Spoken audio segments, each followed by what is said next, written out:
அனைவருக்கும் வணக்கம். இந்தியாவுக்கும் இந்தியர்களுக்கும் என்னுடைய வணக்கத்தை தெரிவித்துக் கொள்கிறேன். இயக்குனர் முத்தையா அவர்களை பற்றி அனைவருக்குமே தெரியும். ஒரு மாஸ் படங்கள் கொடுக்கறது, ஒரு ஆக்ஷன் படங்கள் கொடுக்கறதுல வல்லவர். மிக சிறந்த ஆக்ஷன் படங்களெல்லாம் கொடுத்துருக்காரு. கொம்பன், விருமன், மருது, குட்டிப்புலி இந்த மாதிரியான ஆக்ஷன் படங்களை, தரமான ஆக்ஷன் படங்களை ஒரு ஃபேமிலியாக இருந்து பார்க்கக்கூடிய அளவுக்கான ஒரு ஆக்ஷன் படங்கள். வன்முறை இருந்தாலும் அதே நேரத்தில் எந்த இடத்துலையுமே முகம் சுளிக்கக்கூடிய வகையில் எந்த ஒரு காட்சியும் இல்லாத அளவுக்கு ஒரு ஃபேமிலியாக இருந்து பார்க்கக்கூடிய அளவுக்கு ஒரு நல்ல படங்களை கொடுக்கக்கூடிய, ஒரு தரமான குடும்ப படங்களை, ஒரு ஆக்ஷன் படங்களை கொடுக்கக்கூடிய ஒரு இயக்குனராக பெயர் பெற்றிருக்கிறார் டைரக்டர் முத்தையா அவர்கள்.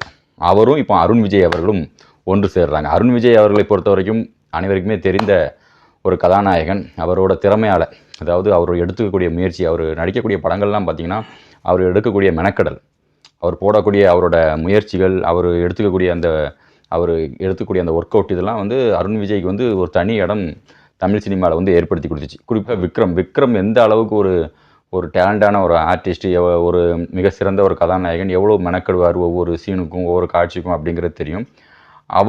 அவர் எந்த அளவுக்கு ஒரு முயற்சி பண்ணுறாரோ அதே அளவுக்கு ஒரு முயற்சி செய்து தமிழ் சினிமாவில் ஒரு கடுமையான ஒரு உழைக்கக்கூடிய ஒரு உழைப்பாளியாக இருக்கக்கூடிய ஒரு நாயகன் தான் அருண் விஜய். ஸோ ரெண்டு பேருமே இணைந்து இந்த படத்தில் இணைகிறாங்க. படத்தோட டைட்டில் அறிவிச்சிருக்காங்க. மோஷன் போஸ்டர் ரிலீஸ் பண்ணியிருக்காங்க. இந்த மோஷன் படத்தோட பெயர் இருளன்.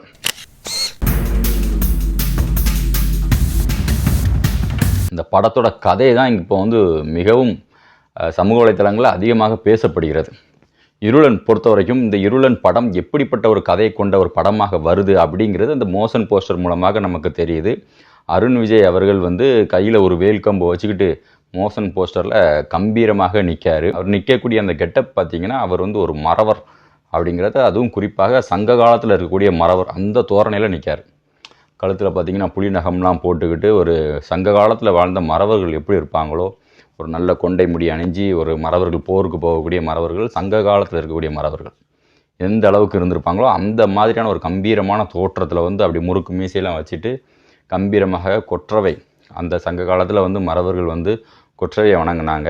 குறிஞ்சியும் முல்லையும் முறைமையில் திரிந்து பாலை என்னும் படிவம் கொள்ளும் அப்படிங்கிற மாதிரி அந்த குறிஞ்சி முல்லை திணை பாலை அப்படிங்கிற மாதிரியான ஒரு நிலையை எட்டும்போது அந்த மறவர்கள் எவ்வளோ உக்கிரமாக இருப்பாங்க, கொற்றவை தாயை வணங்கி. அப்படி அந்த ஒரு கெட்டப்பில் அருண் விஜய் அவர்கள் நிற்கிறாரு. கொற்றவை அவர்களுடைய சிலை இருக்கிறது, கொற்றவை தாயோட சிலை. அதே மாதிரி இருளன் அப்படின்ட்டு சொல்கிறாங்க. அந்த இருளன் அப்படிங்கிறது யாராக இருக்கும்? இன்றைக்கும் நிறைய இடங்களில் இருளப்பசாமி அப்படிங்கிற மாதிரியான பெயர்களில் குலதெய்வமாக வழிபடப்பட்டுட்டு வாராரு.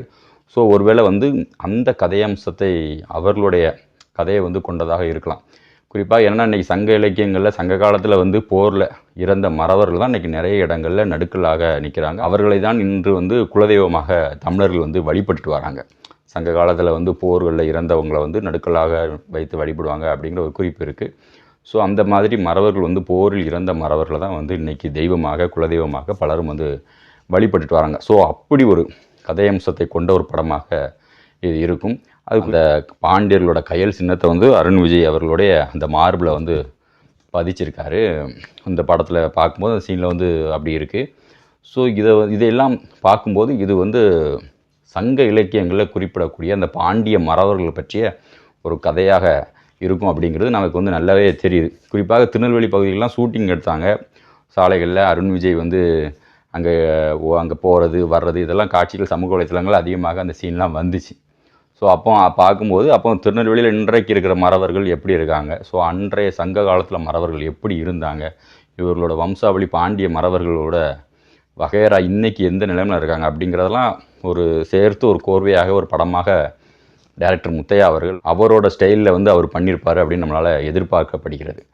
குறிப்பாக இந்த மறவர்களை வைத்து படம் எடுக்கும்போது இன்றைக்கி நிறைய பேர் தவறான மறவர்களை பற்றி ஒரு புரிதலே இல்லாமல் வெள்ளைக்காரன் போட்ட அந்த குற்றப்பரம்பரை சட்டத்தை பிடிச்சிக்கிட்டு, இவர்களெல்லாம் குற்றப்பரம்பரை அப்படிங்கிற சட்டத்தை பிடிச்சிக்கிட்டு, அந்த வெள்ளைக்காரன் சொன்னதை பிடிச்சிக்கிட்டு அதை வச்சுட்டு தான் இன்றைக்கி நிறைய பேர் மறவர்கள்லாம் குற்றப்பரம்பரை அப்படின்னு சொல்லிட்டு அதையே படம் எடுக்கிறத ஒரு வேலையாக சோழியாக வச்சுட்டு இருக்காங்க. நாங்கள் குற்றப்பரம்பரை அப்படிங்கிற நாவலை படமாக எடுக்க போகிறோம், குற்றப்பரம்பரைங்கிற பேரில் நாவல் எழுத போகிறோம்.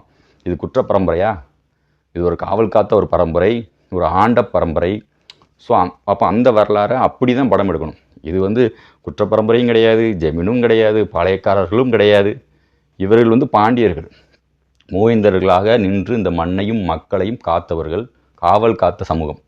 ஸோ அப்போ அதை அப்படி தான் அந்த உண்மையான வரலாறு எடுக்கிறதா இருந்தால் அங்கேருந்து தான் எடுக்கணும். அதை விட்டுட்டு வெள்ளைக்காரன் ஏதோ சொல்லிட்டு போனான் அப்படிங்கிறதுக்காக அதையே பிடிச்சிக்கிட்டு இன்னும் வந்து அதை தான் நாங்கள் பேசுவோம், அதுக்கு முன்னாடி உள்ள வரலாறுலாம் நாங்கள் பேச மாட்டோம் அப்படின்னு சொல்லி உண்மையான வரலாறு இன்றைக்கி யாருமே பேசுகிறதில்ல. ஆனால் முத்தையா அவர்கள் ஸ்ட்ராங்காக இதை வந்து பேசியிருக்காரு. குறிப்பாக வந்து பார்த்திங்கன்னா அன்றைய காலத்தில் அகநானூறு புறநானூறு எடுத்துக்கிட்டிங்கன்னா சங்க இலக்கியங்கள் எல்லாம் அவ்வளவு அதிகமாக புகழப்பட்ட ஒரு சமூகம் இந்த மறக்குடிகள், மறவர் சமூகம், முக்குலத்தோர் சமூகம், தேவர் சமூகம். இன்றைக்கி முக்குலத்தோர் தேவர் சமூகம்னு சொல்லப்படக்கூடிய இந்த சமூகம் அன்றைய காலங்களில் சங்க இலக்கியங்களில் மறவர்கள் மறக்குடிகள் அப்படின்னு போற்றப்பட்ட ஒரு சமூகம். இன்றைக்கி வந்து இதை வந்து இன்றைக்கி அதையும் வந்து இல்லை அப்படிலாம் கிடையாது, மறவர்கள்லாம் வந்து அது பொது பேர் அப்படின்னு சொல்லிட்டு இன்றைக்கி நிறைய பேர் உருட்டிகிட்டு இருப்பாங்க.